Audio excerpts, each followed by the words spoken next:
How often have you found that the way you have to deal with things at work, the way you deal with things at home, that it's like it's changing every day?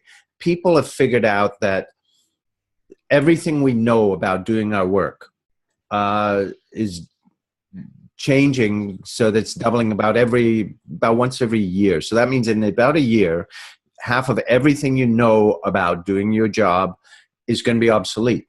We're just not sure which half.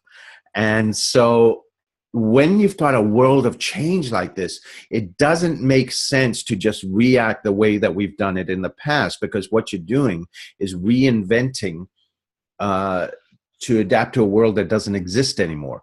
So what we want to do today is bring you a first step at looking at a simple framework to look at how can we actually deal with the complex level of change we have at work and in all the rest of our lives to find a way forward. I'm Ravi Tangri from Halifax, and this is my co-host, Holly Duckworth from Denver, and this is Presence. Hi, Holly. Hello, welcome to Presence, How to Live and Lead Conscious Lives. Ravi, when you shared that statistic about half of everything we know about business is expected to change in the next year or year and a half, I was not surprised, but actually a little bit shaken by that statistic. And I absolutely think that, an algorithm of that is true. And that's why I think our show Presence is so important, is because we need to find that presence within ourselves, both the firmness of who we are and the flexibility of where our world is going. And that's what this show is dedicated to doing, is teaching you how to be presence and be yourself to a full, so that you can flex to all of these changes. And we're bringing together a show today we're calling Open Mind. If we're going to not just survive, but thrive in these interesting, dynamic, changing times that we face, we need to be open-minded. And I always like to break things down from the beginning of the show and look at defining what does having an open mind mean. And for this show and for the purpose of our conversation today, we're going to talk about open-minded meaning being willing to try something new. Maybe being willing to hear something new or listen in a different way. An example of being open-minded might be someone who has an opponent, somebody they're in conflict with, that they're debating with, but yet they take the moment to be fully present with this person, to listen and see what information they have that may or may not make sense with them. That's somebody who is open-minded.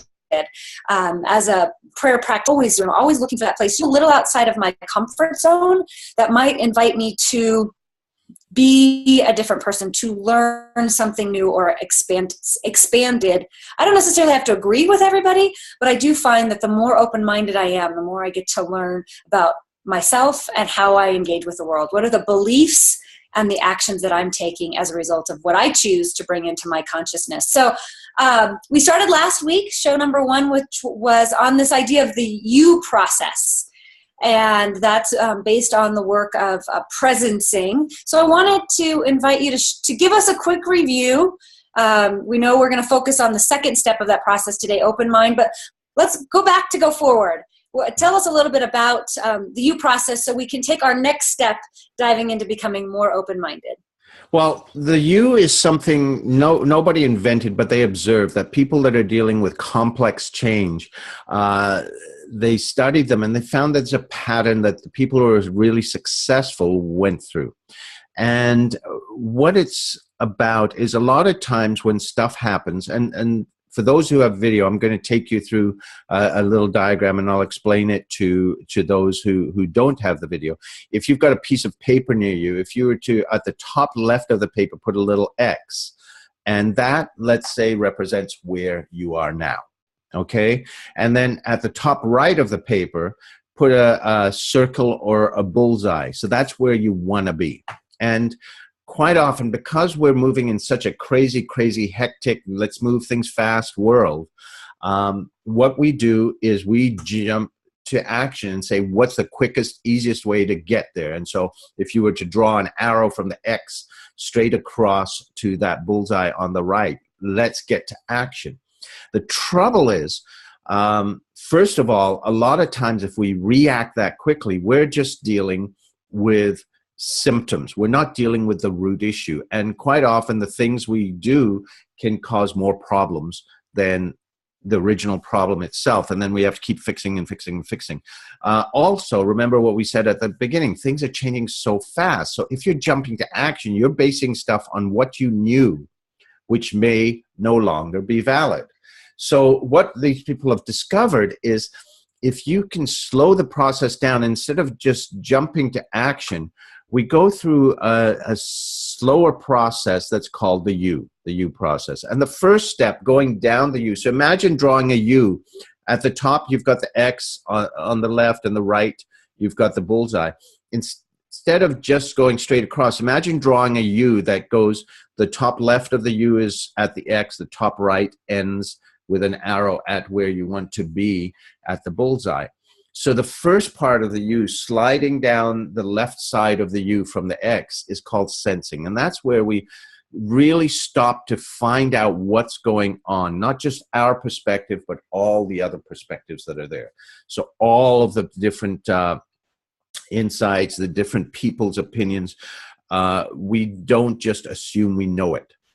The bottom of the U is called presencing, and that's where the presence really comes, where you sit in that soup of all that information and really start to get into what is happening here, what's the root issue. And that's where a lot of the purpose element we started last week is about. Then coming up the right-hand side of the U, that's towards the bullseye, that's realizing. And that's really starting to move to action and co-creation. And what most people do, I've done it, and I'm sure we all do it, is we do what's called jumping the U, which is just going straight from the X to the bullseye. And what a lot of people talk about who work with the U is that going through the U, slowing the process down is versus jumping the U, is taking wise action versus action. Okay. And so what we want to do is talk about how do we go down the U, and we're going to do that in 3 parts. The first part we're going to get into is to start moving down the U. How do you open your mind? How do you, so the top third of the U, let's just say, as you're sliding down the left-hand side, is how do you open your mind to different perspectives? And that's really what we want to get into in the show. And this applies whether you're at work dealing with multiple stakeholders, people that seem to be butting heads with you or whatever, or at home, dealing with family members, spouse, kids, all of that sort of thing. How do you open your mind to understand where others are coming from? Okay, so that's where what we want to play with today is this whole issue of how do you open your mind to the different possibilities there. So, Ravi, I'm going to add to, as leaders connecting to our own presence, I think part of this U process and the opening of your mind is opening yourself to all of your senses. That so often we're moving so quickly that we're not feeling into the nature of the decision. What does it look like? What does it feel like? What does it sound like? And how does that sensing nature, that sensing ability, feel within my body? So, we've talked a lot about breathing and meditation, but sometimes it's just being in that boardroom, in that meeting, and someone asks a question or, is making a proposal. We want to invest, $10,000 in this new project.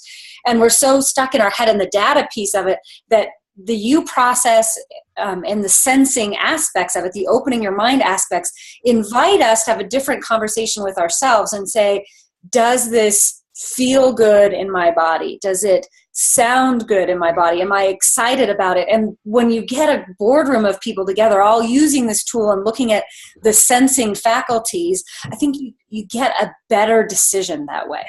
Absolutely. And what has been found actually is leaders, the most effective leaders, what they do is they go through, when they're evaluating alternatives, they sort of go through, visualize a whole bunch of what if scenarios.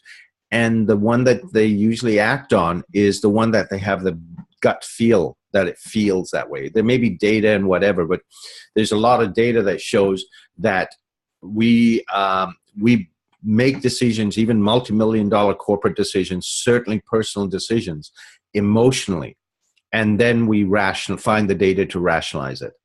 So based on values or emotions. So it's, and what you said is really critical. It's about getting out of the head, because a lot of people only live up from here up in the bit. So someone asks you a question, boom, you react, you respond, versus being in your body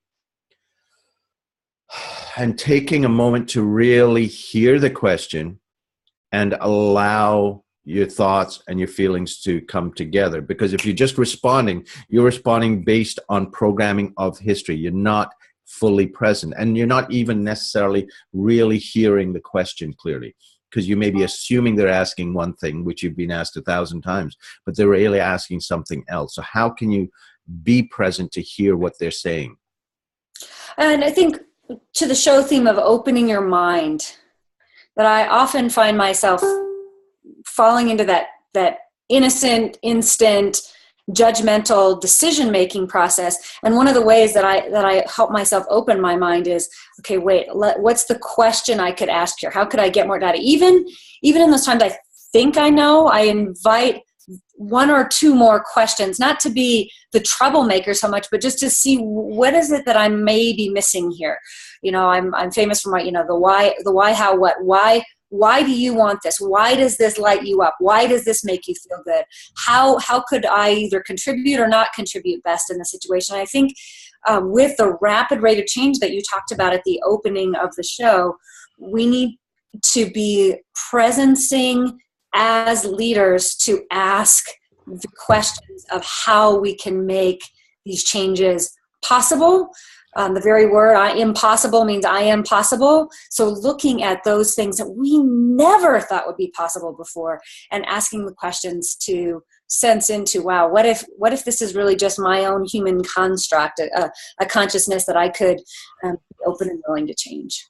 Yeah. And also, a lot of times we're not listening to other perspectives because we've already made our minds up. And really, what open mind is about how do you open the space to allow new information, to allow new insights in. The moment you've made up your mind, you've closed. You're not hearing anything else. How do you open that space to really hear others? And also, one of the things here is, when there's an approach I use sometimes in meetings called open space, and it's about how do you open the space for these conversations to happen. And one of the principles in open space is listen to understand. And that is, when you're in these conversations, it's really important to listen to understand. A lot of times we're not really listening. As when someone's talking, we're coming up with our yeah, but. And you have lots of time to figure out what to respond. We think we've just got to respond right away. If you can take a moment to really listen to understand, you don't have to agree. You don't have to come on side or change. There's no expectation, but just to understand where they're coming from, it can open the space for new possibilities to emerge. As we've been researching this, you sent me a document, and there was a quote in it: while an open heart allows us to see the situation from the whole, the open enables us to begin to act from the emerging whole. And I think that consciousness shift is a big part of why half of what we know about business is going to change in the next several years, is that we're rising up as a society to say we're a human family, not just Americans or Canadians or Italians. We're not just black or white or purple. We're not just Generation X or Y or Z, but this emergence of a whole is what I think makes presencing in this show so timely and so powerful. And I'll share one example I saw last night on the news, and I'll admit my human radar went off too, but I had to use this tool to think about it, which was the CoverGirl example. I was sharing this with you earlier, Ravi. CoverGirl is a very famous brand here, and it's makeup for girls. And there's a breaking news story last night that CoverGirl as a brand has hired their first male model. And this is a younger gentleman who has over 500 100,000 followers on Instagram, utilizes CoverGirl products, knows how to use them, and it makes him feel beautiful. And that's an opportunity for us to stand and say, how can I open up to the wholeness of the human experience? This works for him. It works for CoverGirl. I have owned CoverGirl products before. There's nothing bad coming from this experience. And so I had the opportunity to utilize this U theory, slow down, sense into it, ask some questions, and open my mind to a new reality. And I think the more we do this as the changes approach us, personally and professionally, the greater understanding we're going to have as one human family. Yeah. And, something that comes to mind on a broader scale right now in America, you're going through the elections. And don't go there. without getting into the whole, the two personalities, what's happening with a number of issues, it's allowing those things that weren't spoken about issues like the treatment of women and sexual assault what I'm seeing is it's springboarding. Yes, there's a lot attached to personalities, but there's a lot more conversation coming up about what's acceptable, what's not, right? And you're hearing more people, more perspectives coming out like before.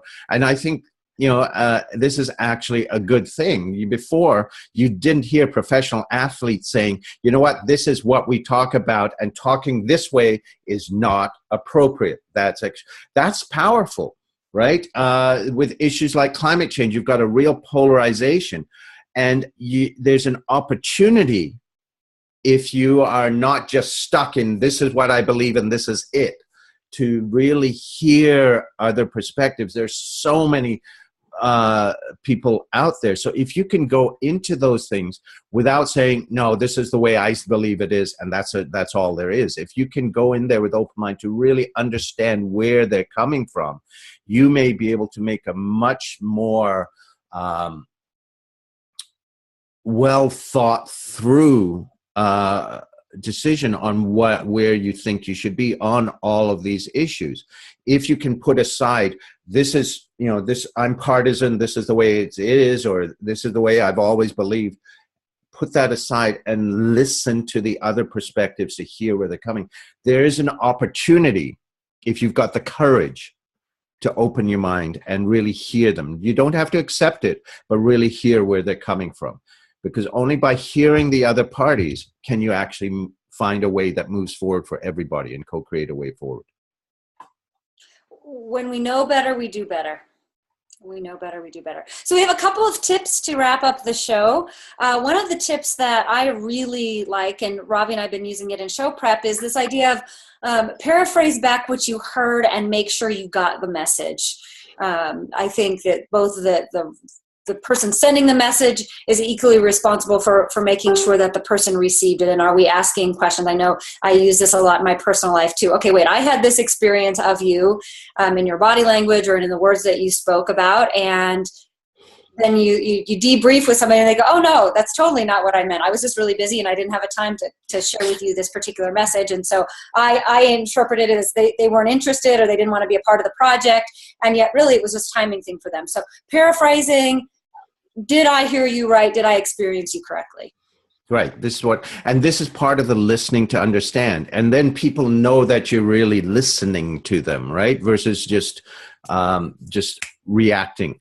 And that's especially important. It comes to me in mind as we're talking about it, when we're talking about email communication, right? Because so much can be misinterpreted through email communication that, it's especially, one of the founding principles is you should not use email for emotional interchanges, if you're at all. And so to really make sure you're understanding what's coming across, and usually it's better to walk across the hall or at the very least pick up the phone and really make sure you're understanding what they're saying, because so much of our information goes through email and text, and that's not just in work, at home too, right? How often you send a text to someone and you get a snarky reply back, or vice versa. Something was misinterpreted. Let's make sure we're hearing each other. Yeah, well, it's a powerful time to open our mind to new thoughts, new beliefs, and new actions. We really want to utilize this show as an opportunity for you to expand this week. So use these tips, ask these questions, be willing to step out of your normal and learn something new. Open your mind to the possibilities. We have a fantastic show planned for next week, continuing to deepen in this you theory. How can we not jump the shark to solutions, but slow down, sense into them, be fully present, and move to the next thing? So what's our show on next week, Ravi? Well, now, as you said, it's about moving deeper into you. So the first step of going into you is open your mind to really sense and hear and understand other perspectives. And that's, as I say, it applies equally in the workplace, with meetings, with people you might be butting heads with or having tensions with, and at home, if you're having tensions with your spouse or kids or whatever, to really understand where they're at first, to be able to hear that. Then the deeper level is going deeper to really what we call open heart. That's what we're going to get into, is how do you not just hear them and understand them, but can empathize with them. That you can have empathic listening, that you can understand not just where they're coming from, but how they feel. How can you open heart to that perspective? Not just mine, but now we're moving down deeper into the you. And that's where we start to move to finding where is that common ground that we can move forward together. And that's really what the you is about. It's about co-creation. It's not about one leader coming up with a solution or one person in the family saying this is the way we should go. It's about how do we collectively find our way forward. And to do that, we've really got to understand where we're coming from individually and where we're coming from together. Fantastic. So next week, open your heart. I'll be bringing my work on compassion. You'll be bringing your work on empathy, and it's going to be a great conversation. So until then, subscribe to our podcast on iTunes. Drop either Ravi or I an email with your questions or your ideas for either this you theory or a future show. We're looking forward to hearing from you. Until next time, have a great week. Ciao. And we will see you next week.